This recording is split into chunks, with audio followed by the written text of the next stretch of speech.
Nintendo had their E3 presentation, but was it even good?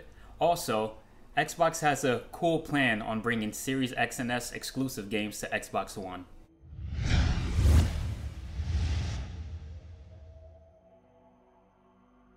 What's going on, everyone? Hoping you're all okay, hoping you're all doing well. I also hope you all enjoyed E3. So we're pretty much at the end of E3, even though Xbox has an additional show coming on later today. So I want to go over some of the things I saw at Nintendo's presentation and some of the things I liked and what I didn't like. Before I get into that, please like, subscribe, comment down below, and share this video if you can. It really helps.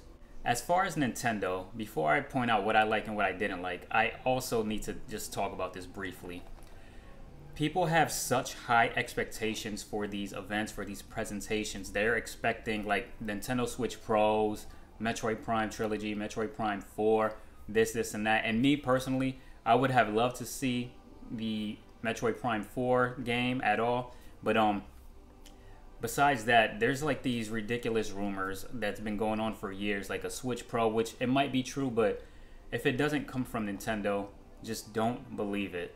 Like, there's people all over the internet just spreading these rumors left and right. Oh, you're going to see it at this event, you're going to see it here. They've been saying this for years. Same thing with the Metroid Prime trilogy. Oh, it's coming this year. Oh, it's coming this year. It's coming this year. It's nowhere to be found. And at this point, I don't even think it even exists.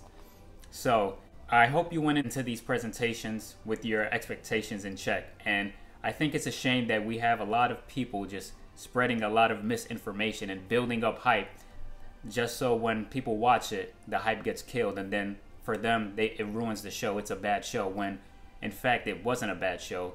It's just you let all these people's misinformation, all these rumors get to you. I wouldn't just go believing all these rumors that come from these YouTubers, especially in some cases when Nintendo specifically tells you that it's not true. For instance, a Switch Pro. They've said they have no plans on bringing a Switch Pro anytime soon, and they even said they have no plans on announcing any new hardware at E3, but still people were expecting it because they are believing all these rumors that are not true.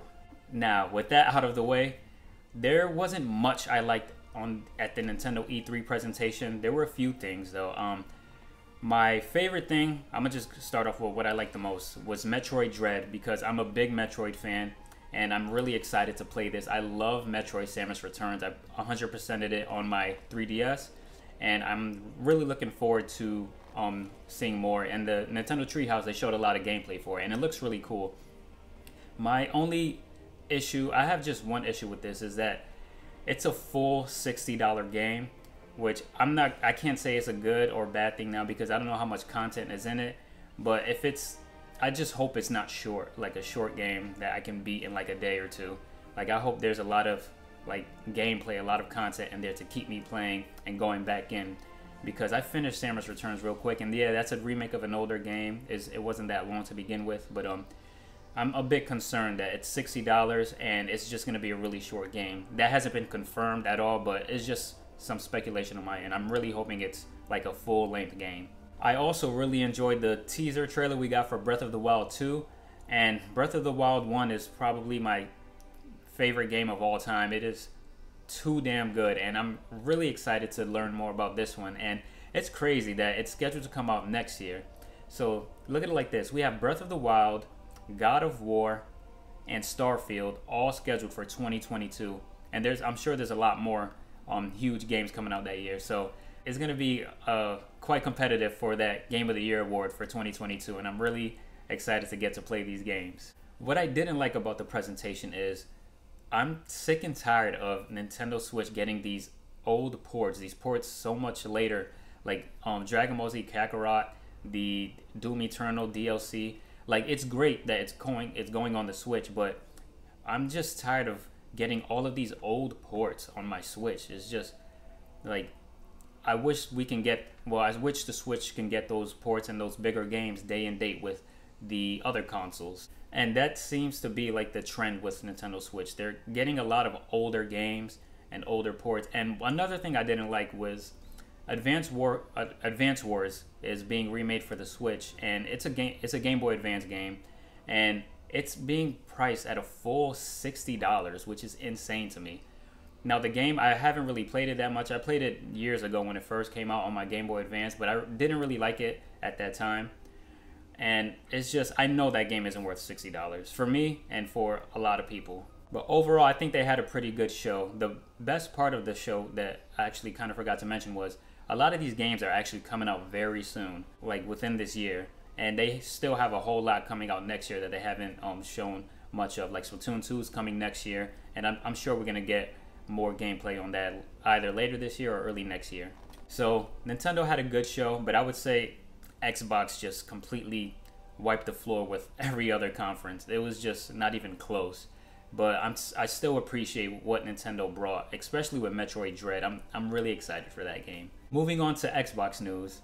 So if you're having trouble finding a Series X and S, which they're very hard to get, Xbox has a plan on making these upcoming Series X and S exclusive games like Starfield somehow playable on your OG Xbox One, and that's through XCloud.